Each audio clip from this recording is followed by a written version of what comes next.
नमस्कार और हेलो दोस्तों, स्वागत है आप सभी का डिज़ाइन सॉल्यूशंस यूट्यूब चैनल पे।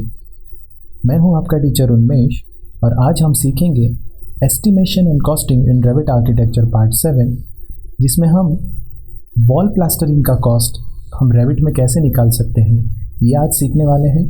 साथ में ही अगर आप चाहो तो एक्सटीरियर प्लास्टर का अलग से और इंटीरियर प्लास्टरिंग का अलग से आप कॉस्ट निकाल सकते हो, तो वो कैसे निकालना है वो भी आज हम सीखेंगे। ठीक है, तो चलिए शुरू करते हैं आज का ट्यूटोरियल।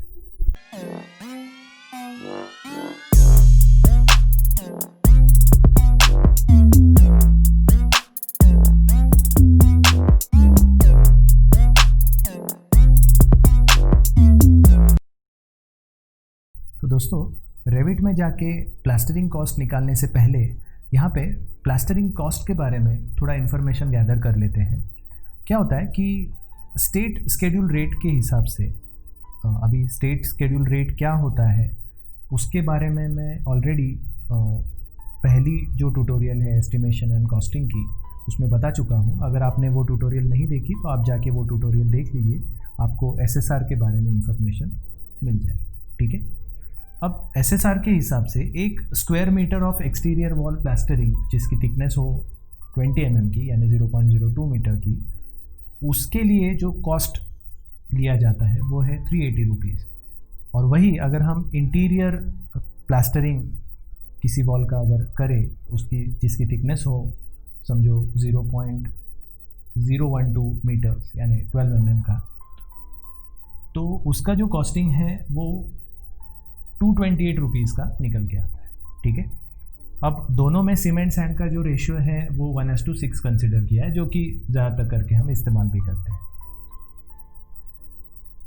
अब रेविट में अगर ये चीज़ों को हमें फॉर्मुलेट करना है तो सबसे पहले हमें इस रेट को जो कि स्क्वायर मीटर में है यानी एरिया का है उसे मुझे कन्वर्ट करना पड़ेगा वॉल्यूम बेस्ड। अभी वॉल्यूम बेस्ड क्यों लेना है, हम एरिया के हिसाब से रेविट में कैलकुलेट कर सकते हैं, पर वॉल्यूम बेस्ड निकालने का बेनिफिट ये होता है कि एक्यूरेट आपको कॉस्टिंग निकल के आएगी। ठीक है, पर उसके लिए आपको क्या करना पड़ेगा कि रेविट में जो काम है वो प्रॉपर लेयर्स में करना पड़ेगा। अभी लेयर्स के बारे में अगर आपको जानकारी नहीं है, लेयर्स इन रेविट, ठीक है, अगर आपको उसके बारे में जानकारी नहीं है तो आप प्लीज़ मुझे कमेंट कीजिए कमेंट बॉक्स में, मैं ज़रूर उसके लिए भी ट्यूटोरियल आपके लिए बना के लेके आऊँगा। ठीक है, तो प्रॉपर लेयर्स में आपको काम करना है रेविट में।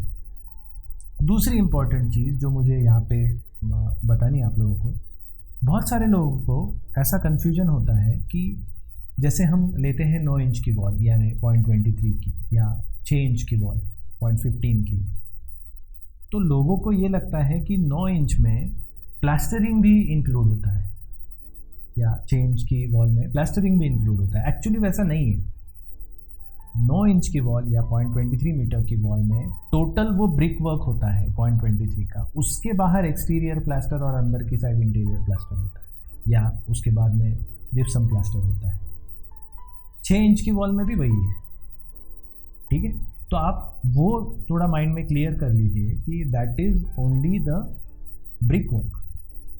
ठीक है, तो क्या होता है कि अगर बहुत सारे लोग यानी रेविट में काम करते वक्त ऑटोकैड का प्लान इंपोर्ट करके काम करते हैं। अभी क्या होता है कि यूजुअली ऑटोकैड में जब काम होता है तो वो केवल वॉल थिकनेस जो होती है यानी ब्रिक वर्क का जो थिकनेस होता है उतना ही उसमें दिया जाता है, यानी 0.23 की ही वॉल हम ऑटोकैड में बनाते हैं। पर रेविट में काम करते वक्त हमें क्या करना है कि जो थिकनेसेस है यानी 0.23 तो ब्रिक वर्क हो गया आपका, पर उसके बाहर जो एक्सटीरियर प्लास्टर है 0.02 का और इंटीरियर साइड में जो 0.012 मीटर का, वो आपको लेयर में उसमें ऐड करना होगा और उस तरीके से आपको प्रॉपरली वो प्लान वहाँ पे बनाना होगा।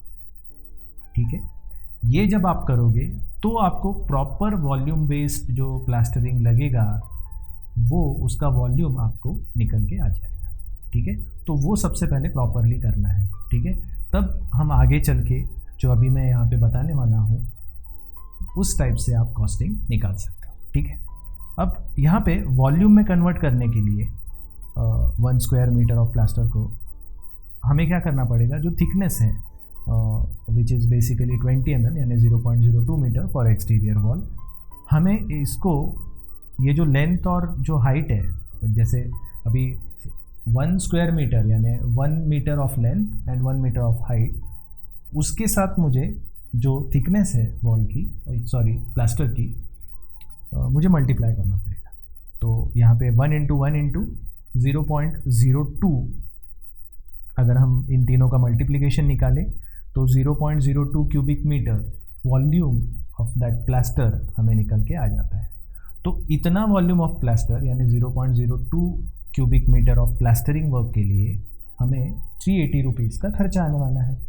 अब अगर हमें टोटल वॉल्यूम का कॉस्ट निकालना है तो ऑब्वियसली हमें यहाँ पे क्या करना पड़ेगा कि 1 metre cube of plastering work में कितना खर्चा आएगा ये निकालना पड़ेगा, जो कि सिंपल है, आपको सिर्फ 380 रुपीज़ को 0.02 से डिवाइड करना होगा।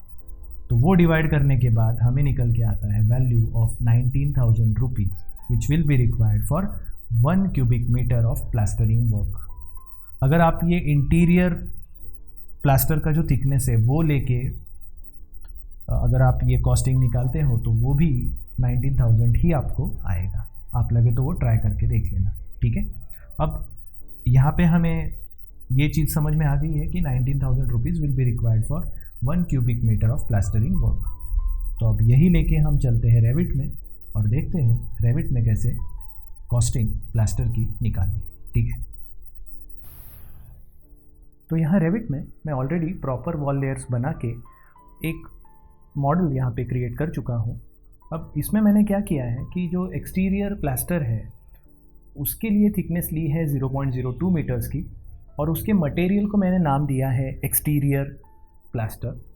साथ में ही जो इंटीरियर प्लास्टर है उसकी थिकनेस ली हुई है 0.012 मीटर्स की, और उसके मटेरियल को नाम दिया है इंटीरियर प्लास्टर। ये नाम एक्चुअली ज़रूरी है जब आगे हम कॉस्टिंग जो प्लास्टर का है वो निकालेंगे, ठीक है। अब प्लास्टरिंग का कॉस्टिंग यहाँ पे निकालने के लिए हमें जाना पड़ेगा स्केड्यूल और क्वांटिटीज़ प्रोजेक्ट ब्राउज़र में, उस पर जाके राइट क्लिक करना होगा और यहाँ पे लेना पड़ेगा मटेरियल टेक ऑफ, ठीक है।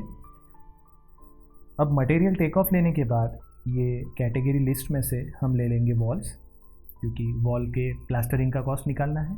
उसके बाद यहाँ पे उसको रीनेम कर देंगे कॉस्ट ऑफ प्लास्टर या कॉस्ट ऑफ प्लास्टरिंग, ठीक है। नेक्स्ट इसको कर देंगे हम यहाँ पे ओके करने के बाद ये फील्ड्स में से हमें यहाँ पे चाहिए मटेरियल का नाम, ठीक है। तो वो हमने सिलेक्ट कर लिया। उसके बाद मटेरियल का वॉल्यूम लगेगा वो हम यहाँ पे सिलेक्ट कर लेंगे और ऐड कर लेंगे। अब ये ऐड करने के बाद हम यहाँ पे कैलकुलेटेड पैरामीटर ऐड करेंगे और उसको नाम दे देंगे कॉस्ट ऑफ प्लास्टरिंग, ठीक है।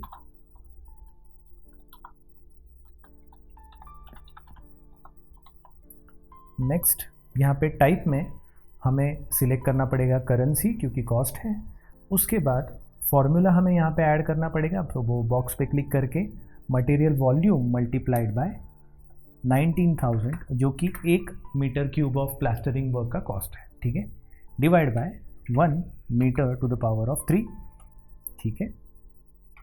और इसको कर देंगे हम यहाँ पे ओके करने के बाद फिर थोड़े सेटिंग यहाँ पे कर लेंगे। फिल्टर में जाएंगे हम, तो हमें इसको फ़िल्टर करना है मटेरियल के नाम से, तो मटेरियल नेम यहाँ पे ले लिया and it should contains plaster, क्योंकि जैसे मैंने पहले बताया कि एक्सटीरियर प्लास्टर के लिए जो मटेरियल है उसका नाम एक्सटीरियर प्लास्टर है और इंटीरियर के लिए इंटीरियर प्लास्टर, तो दोनों में कॉमन वर्ड है प्लास्टर। अब यहाँ पे क्या है कि अगर आपको केवल एक्सटीरियर प्लास्टर के लिए कॉस्टिंग निकालनी है तो आप यहाँ पे सिर्फ एक्सटीरियर टाइप कर लेना और ओके कर देना, तो एक्सटीरियर का प्लास्टर का कॉस्टिंग निकल के आ जाएगा। इंटीरियर के लिए चाहिए तो इंटीरियर का, पर मैं यहाँ पे दोनों का एक साथ निकालना चाहता हूँ।